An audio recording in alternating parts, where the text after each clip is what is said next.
And if you're criticizing, join us. Show us the way.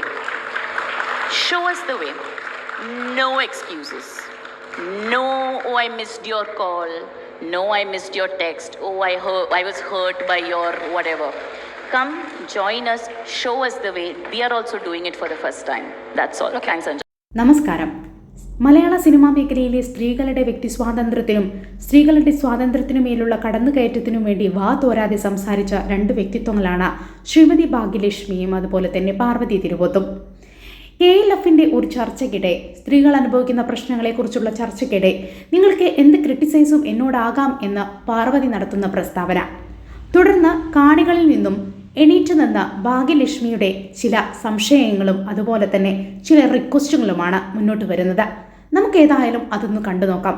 ഈ ചർച്ചകളും ഈ റിക്വസ്റ്റുകളും ഒക്കെ പിന്നീട് ചെറിയ ഒരു രോഷകുലമായ ഒരു അന്തരീക്ഷം അവിടെ സൃഷ്ടിക്കുന്നുണ്ട്. കണ്ടു നോക്കിയാലോ?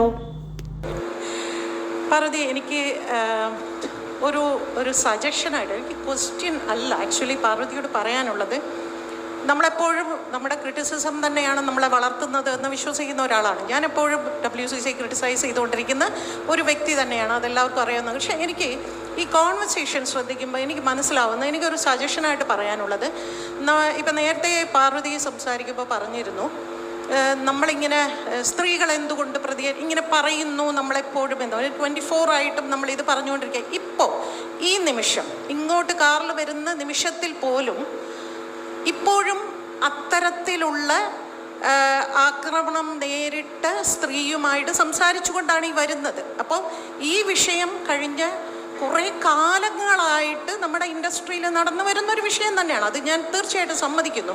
അതിനോടൊപ്പം സഞ്ചരിക്കുന്ന ഒരു വ്യക്തി അല്ല ഞാൻ. പക്ഷേ കഴിയുന്നിടത്തോളം അവരെ സഹായിക്കാനുള്ള ഒരു ശ്രമവും നടത്താറുണ്ട്. അപ്പോൾ ഇപ്പം ഒരു 4 ദിവസം മുമ്പ് ഒരു സ്ത്രീയെയും കൊണ്ട് കമ്മീഷണർ ഓഫീസിൽ പോയി അവിടെ വെച്ച്, സർ ലോക്കൽ പോലീസ് സ്റ്റേഷൻ അത് സീരിയസ് ആയിട്ട് എടുക്കുന്നില്ല, എന്തുകൊണ്ട് എടുക്കുന്നില്ല, ഇങ്ങനെ പറഞ്ഞ് കാരണം അവർക്കൊരു സഹായം ആവശ്യമുണ്ട്. അപ്പം നമ്മൾ എത്താൻ പറ്റാത്തൊരിടത്താണ് നിൽക്കുന്നത് എന്ന്, അതായത് ഈ ഓർഗനൈസേഷൻ, അത് WCC ആവട്ടെ അല്ലെങ്കിൽ ഏത് ഓർഗനൈസേഷനും ആവട്ടെ. ഇപ്പം ഞങ്ങളുടെ ഡബ്ബിംഗ് സ്റ്റുഡിയോയിൽ തന്നെ പണ്ട് ഇത്തരത്തിലുള്ള ചൂഷണങ്ങളൊക്കെ ഒരുപാട് ഉണ്ടായിട്ടുണ്ട്. പക്ഷേ അവരെയൊക്കെ കൂടെ ചേർത്ത് നിർത്തി, ഞാനുണ്ട് നിങ്ങളോടൊപ്പം, നിങ്ങൾ എൻ്റെ അടുത്തേക്ക് വരൂ എന്ന് പറഞ്ഞ് അവരെ ഇങ്ങനെ വഴി നടത്തുന്ന ഒരു ഇതുണ്ടായിരുന്നു. ഇപ്പോൾ ഡബ്ബിംഗ് ആർട്ടിസ്റ്റുകൾ കംപ്ലീറ്റ്ലി സേഫാണ് ഇൻ ഓൾ ദ വേ. അത് ഫിനാൻഷ്യലി ആണെങ്കിലും പ്രൊഫഷണലി ആണെങ്കിലും എല്ലാ രീതിയിലും. അപ്പോൾ നമ്മുടെ ഈ ഓർഗനൈസേഷന് കുറച്ചുകൂടി അങ്ങനെ ഒരു പ്രൊട്ടക്ഷൻ കൊടുക്കുന്ന രീതിയിൽ, അതെല്ലാ തരത്തിലും അവരെ ഇരുന്ന് സംസാരിക്കാനും അവരോടൊപ്പം കുറച്ച് സമയം പാർട്ടിസിപ്പേറ്റ് ചെയ്യാനുമുള്ളൊരു സ്പേസ്, കുറച്ച് വ്യക്തികൾ, അതും കൂടെ നിങ്ങൾ WCCക്ക് ഒന്ന് ചെയ്യാനുള്ളൊരു ശ്രമം നടത്തിയാൽ എനിക്ക് തോന്നുന്നു കുറേ കൂടി ആളുകൾ നിങ്ങളിലേക്ക് വരാൻ. സ്ത്രീകൾ, ഞങ്ങൾ എങ്ങനെയാണ് മാഡം അവരുടെ അടുത്തേക്ക് പോകേണ്ടത് എന്നോട് ചോദിക്കാറുണ്ട് കേട്ടോ ആർട്ടിസ്റ്റുകൾ. കാരണം ഡബിങ് ആർട്ടിസ്റ്റുകൾ എന്ന് പറയുന്ന അങ്ങോട്ട് വരില്ല.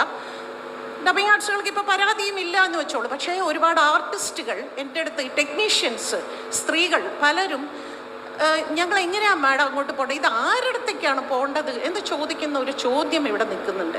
അപ്പോൾ അതും കൂടി ഒന്ന് നിങ്ങൾ പരിഗണിക്കണം എന്നുകൂടിയാണ് എനിക്ക് ഈ ഇത്രയും ആളുകളുടെ മുമ്പിൽ വെച്ച് നിങ്ങൾക്ക്, ഞാനിപ്പോൾ ഇവിടെ വെറുതെ ഇരുന്ന് കേട്ടിട്ട് പോകാമെന്ന്. ഭാഗ്യലക്ഷ്മിയുടെ ഈ ചോദ്യത്തിനു മുന്നിൽ പാർവതി തിരുവോത്ത് ചില ഉത്തരങ്ങൾ നൽകുന്നുണ്ട്. ആ ഉത്തരങ്ങൾ കേട്ട് അവിടെ ഉണ്ടായിരുന്ന കാണികൾ വളരെ ആവേശഭരിതരമായി ക്ലാപ്പ് അടിക്കുകയുണ്ടായി. എന്നാൽ ഭാഗ്യലക്ഷ്മിയുടെ ആ സമയത്തെ പെരുമാറ്റം എന്ന് പറയുന്നത് വളരെ സ്ട്രോങ് ആയി എന്തോ ഒരു പ്രശ്നമുണ്ടാക്കുക എന്ന തരത്തിലേക്ക് എത്തുന്ന രീതിയിൽ, ഒരു തർക്കത്തിലേക്ക് എത്തുന്ന രീതിയിലായിരുന്നു അവരുടെ പിന്നീടുണ്ടായ സംസാരം എന്ന് പറയുന്നത്. കേട്ടു നോക്കാം നമുക്ക്. Anybody, can you give the mic back to her, please? Thanks. Chechi, you know me. You can get easily my number. Why haven't you joined the collective? എൻ്റെ കയ്യിൽ ഇപ്പോൾ നമ്മൾ അന്ന് No, this is a very respectful conversation. Yes. Because it's a public space she chose. I have a strong answer. So I have a strong answer. പക്ഷേ ഞാനിത് ഇവിടെ പറയുമ്പോൾ okay, Chechi, it's fine. You chose this venue. Okay, excuse me, can I just interrupt you there?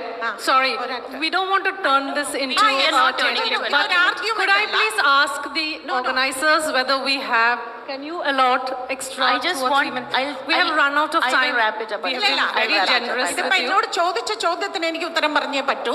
കാരണം ഈ WCC തുടങ്ങുന്ന അന്ന് രാവിലെ എന്നോട് ഡിസ്കസ് ചെയ്തിട്ട് നമുക്ക് ഒന്നിച്ച് മിനിസ്റ്ററെ കാണാൻ പോകാം എന്ന് പറഞ്ഞിട്ട് പിന്നെ ഞാൻ കാണുന്നു ടെലിവിഷനിൽ നിങ്ങളെല്ലാവരും മിനിസ്റ്ററെ കണ്ടു എന്ന് പറയുന്നു. അപ്പം ഞാൻ അവരോട് വിളിച്ച് ചോദിക്കുന്നു, എന്തുകൊണ്ട് നിങ്ങൾ എന്നെ വിളിച്ചില്ല? അതായത് മിനിസ്റ്ററെ കാണാൻ പോകുന്ന മീറ്റിങ്ങിനല്ല, before the meeting, before the CM meeting എന്തുകൊണ്ട് നിങ്ങൾ എന്നെ വിളിച്ചില്ല എന്ന് ചോദിച്ചപ്പോൾ നിങ്ങളുടെ ഗ്രൂപ്പിലുള്ള ആൾക്കാർ തന്നെ എന്നോട് പറഞ്ഞ ഒരു ഉത്തരമാണ്, നിങ്ങളെ ഇതിൽ കൂട്ടണ്ട എന്ന് ഞങ്ങളിൽ ചിലർ താല്പര്യപ്പെട്ടു എന്ന് നിങ്ങളുടെ കൂട്ടത്തിലുള്ളവർ പറഞ്ഞപ്പോൾ ഓഫ് കോഴ്സ് എന്നെ ഇപ്പം ഇഷ്ടമില്ലെങ്കിൽ ഓക്കെ ലിമിറ്റ്, അതുകൊണ്ടാണ്. അല്ലാതെ എനിക്ക് വേറെ Okay, ma'am, I think I get it, yeah. Anjita. So I we can just take want- this conversation on the sidelines We if will, you of want to course, but continue. I want to just say this for the audience because we do have a വളരെ senior ആയിട്ടുള്ള ഒരു ആർട്ടിസ്റ്റാണ് ഭാഗ്യലക്ഷ്മി. അവർ തൻ്റെ ഒരു ആ WCC രൂപീകരിക്കുന്നതുമായി ബന്ധപ്പെട്ട് നിരവധി ചർച്ചകളിലൊക്കെ ഉണ്ടായിരുന്നു. പക്ഷേ അവിടെ ഉണ്ടായിരുന്ന അതിലുണ്ടായിരുന്ന അംഗങ്ങൾ അവരെ മനഃപൂർവ്വം അവഗണിച്ചു, അല്ലെങ്കിൽ അത് അവർക്ക് ഫീൽ ചെയ്തു എന്ന കാര്യം അവർ പൊതുമധ്യത്തിൽ തന്നെ അതിനെക്കുറിച്ച് പാർവതിയോട് പറയുകയാണ്. എന്നാൽ വളരെ ന്യൂട്രലായിക്കൊണ്ട് കാര്യങ്ങൾ അവതരിപ്പിച്ചുകൊണ്ട് അവസാനിക്കുകയാണ് ഈ ചർച്ച. എന്തായാലും ഭാഗ്യലക്ഷ്മിയുടെ ആ ഒരു തുറന്നു പറച്ചിലുകൾ നല്ലതായിരുന്നു. നിങ്ങളുടെ അഭിപ്രായം എന്ത്? കമൻറ്റ് ചെയ്യൂ. Thank you.